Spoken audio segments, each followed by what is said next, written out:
is educated in an English-speaking high school prefers to read the Quran in English when she wants to study it. But if she's going to recite it, read it in Arabic. So, this is a kind of a phenomenon that we have.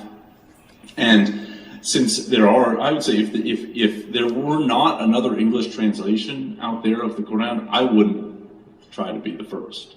But given that you've already got 80 out there, it seems kind of superfluous to do another one. But that there are already that many out there, it doesn't, it seems that trying to do one that can get be a little bit more accurate. And even now, I was looking at places where I think that we could have captured the word order of the Arabic a little bit better, because I think word order is something that's of fundamental importance in the Quran. But I think that there are places where we could have actually captured that a little bit better. So I know it's not. We're trying to basically make it's not good marketing material to say as reliable as possible in human language. So,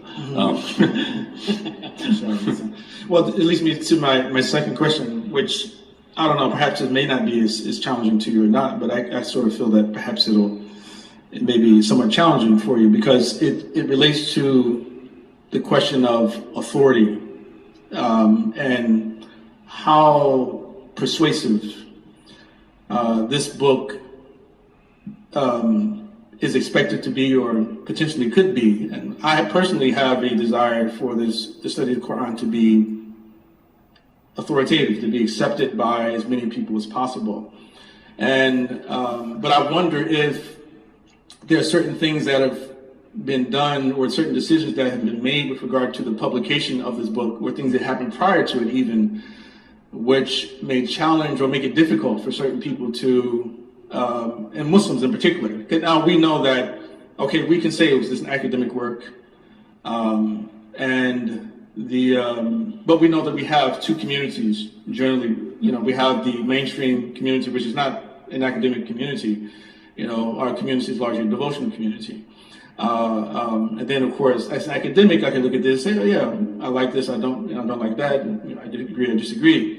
And the sort of angst that a lot of people feel, particularly the Sunnis that were spoken about earlier, I think it has something to do with not so much that you or anyone else had played a part in the study of Quran, but rather it was because the people in the Sunni community who they feel are supposed to represent the devotional crowd, I guess you would say, have not highlighted certain things to sort of look out for.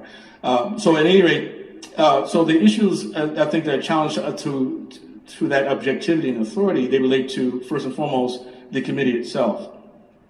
And what I mean by that is, and this is something actually Dr. Nasser himself is not apologetic about. He doesn't try to hide it. When you read his introduction, and he talks about how his selection had occurred with regard to who would form this committee.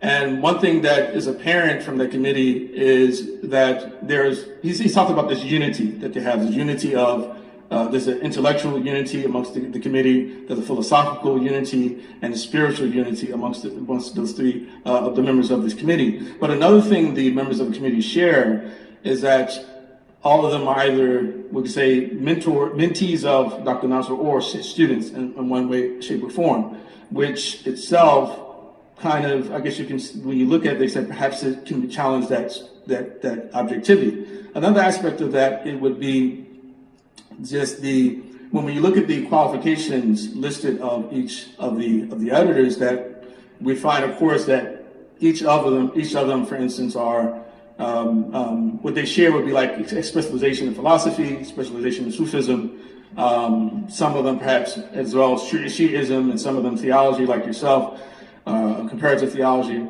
You find that, but I'm wondering if it would have been good to actually also include amongst those people, such as someone who's a specialist in Islamic law, someone who may be a specialist in usul, for instance,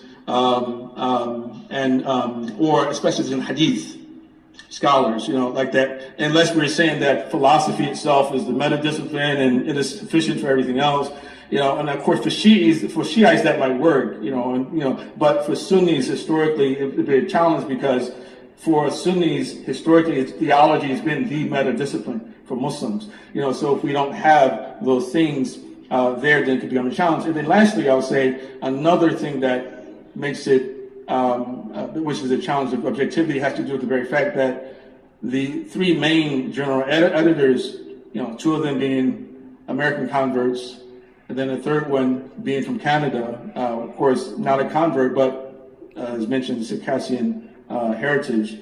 Why not someone from Europe? Why not someone from the Arab world? Why not someone from the Muslim world in general as well? You see, so those are some issues that I feel could be potentially damaging to the authority of the book, even without getting to the details. So I just wanted to just put that out there just to get your thoughts on it.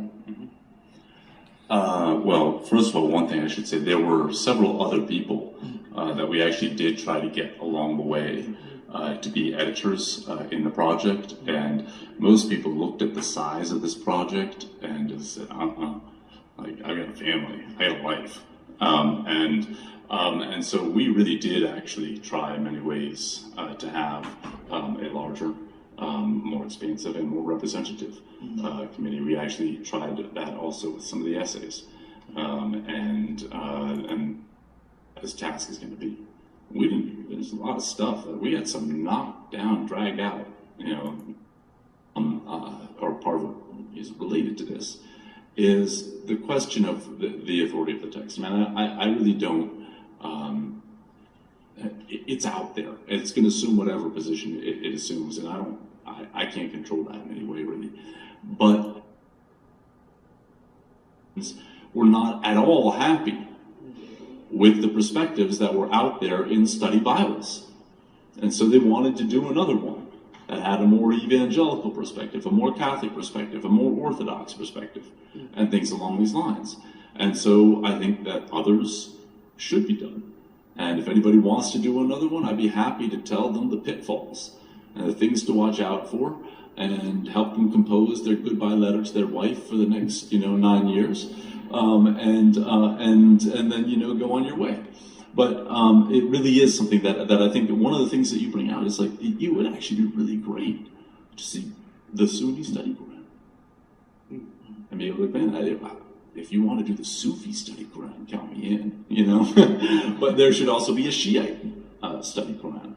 And I think that there should be multiple study Qurans out there. I think that it should be, I think it is a genre that opens up the discourse in a way that could be very useful for our communities. And it could be a way that we could see, because if you look at the history of tafsir, it takes on very different forms over time in different ways. And this could be a way in which I don't want to call this a tafsir, because a tafsir has a particular place within the tradition, and I do view it more as being kind of a study academic text. But I think that there's room for many more, and I personally welcome it, and I hope to see them. Thank you. بسم الله الرحمن الرحيم. صلى الله على سيدنا محمد وعلى آله وصحبه أجمعين. السلام عليكم ورحمة الله وبركاته. Enlightening. I have two questions for you. The first one is just sort of your opinion about something. Recently you described the tafsir of the study Quran section, the commentary, as being something like the heart of the project, in the sense that it's very ecumenical, bringing together traditional Sufi, Shiite, as you said, and Sunni tafsir. And that's a remarkable achievement and something that should be appreciated. This man gave 9 or 10 years of his life doing this project, so barakallahu feekum, may Allah subhanahu wa ta'ala bless you for that and give it acceptance, inshallah ta'ala.